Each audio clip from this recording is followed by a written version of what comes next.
The winter wind howled through the narrow streets of Birmingham, Alabama, as a tiny baby girl entered the world. Her mother named her Grace Johnson, praying that Grace would carry her through a life no one could predict.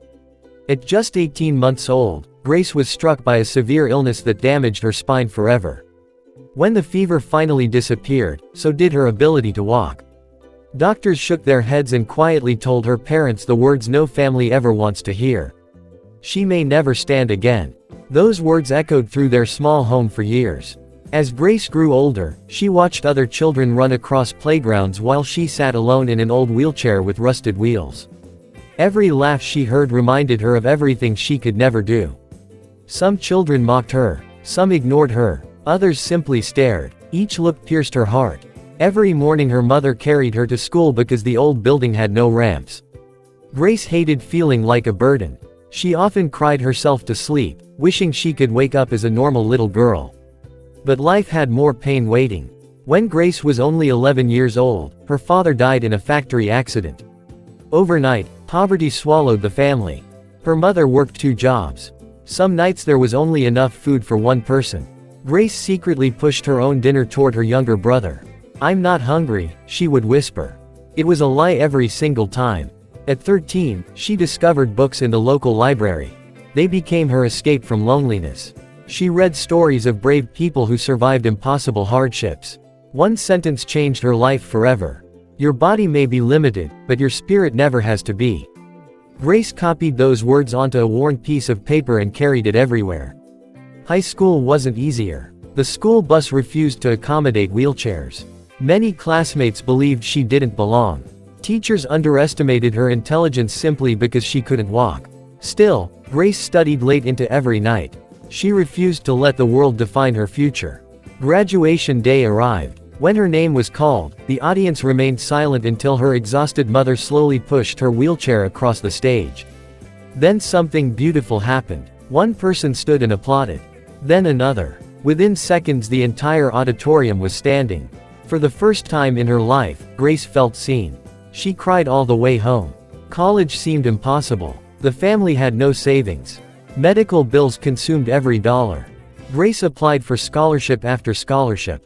Most rejected her. Some never replied. She nearly gave up. Then one afternoon, a thin white envelope arrived. Inside was a full scholarship.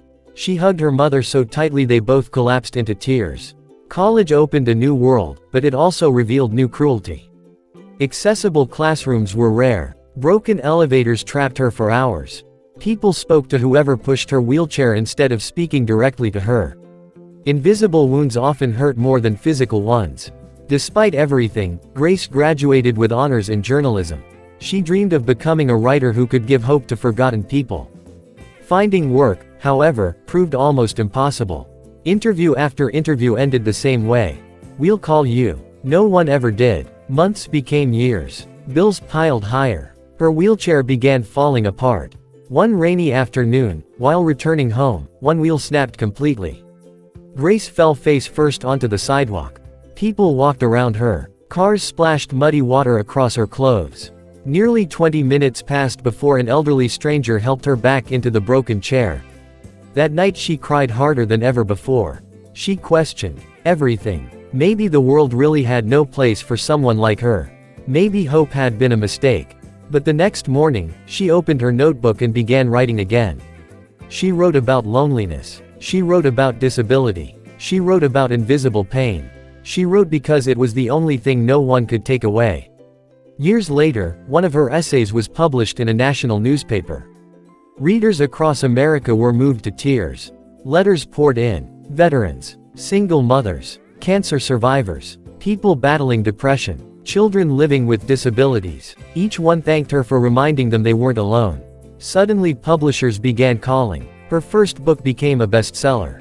Not because it was perfect, but because it was painfully honest. Grace used every dollar she earned to create scholarships for disabled children and build accessible libraries in poor neighborhoods. She remembered every closed door she had ever faced. She wanted to open doors for others. In her 50s, another tragedy arrived. Doctors diagnosed her with kidney disease. Years of physical complications had finally caught up with her. Dialysis became part of her weekly routine. Her body weakened. Her hands trembled. Writing became slower. But she never stopped. Even from hospital beds, Grace continued encouraging people around the world. Nurses often found patients smiling after spending only a few minutes talking with her. One young nurse once asked, "How can someone who's suffered so much still smile?" Grace answered softly, "Because pain taught me compassion, and compassion is stronger than despair." As the years passed, her hair turned silver. Her wheelchair became newer, but her determination remained exactly the same. At 78, she visited an elementary school where hundreds of children waited to hear her speak. One little girl wearing leg braces nervously asked, "Do you ever wish your life had been different?" Grace looked into her eyes for a long moment. Then she smiled. "Every child dreams of running," she said. "I dreamed of standing." She paused. "But if I had walked through life, I might never have learned how to lift other people." The room fell silent. Many teachers quietly wiped away tears. When Grace turned 84, her health declined rapidly. She spent more time by the window of her small room watching birds fly freely across the sky. One evening, her granddaughter asked, "Grandma, are you afraid?" Grace gently shook her head. "No. Why not? Because I spent my whole life fighting to survive. And now, I'm finally ready to rest." On a peaceful autumn morning, surrounded by family, Grace took one final breath. She left this world exactly as she had lived in it. Quietly, courageously, with love. Thousands attended her memorial service. Many had never met her personally. Some arrived in wheelchairs. Some carried canes. Others carried invisible scars no one could see. Each life had been touched by her words. On the stage stood her old wheelchair. Beside it rested the faded piece of paper she had carried since childhood. The ink had almost disappeared, but the sentence remained readable. "Your body may be limited, but your spirit never has to be." Long after Grace was gone, her books continued changing lives. Her scholarships sent hundreds of disabled children to college. Her libraries welcomed generations of dreamers. Her story reminded the world that true strength is not measured by muscles, speed, or physical perfection. It is measured by the courage to rise every single day after life has knocked you down. Grace never walked a single step. Yet she carried hope farther than many who could run. And perhaps, that was the greatest journey of all.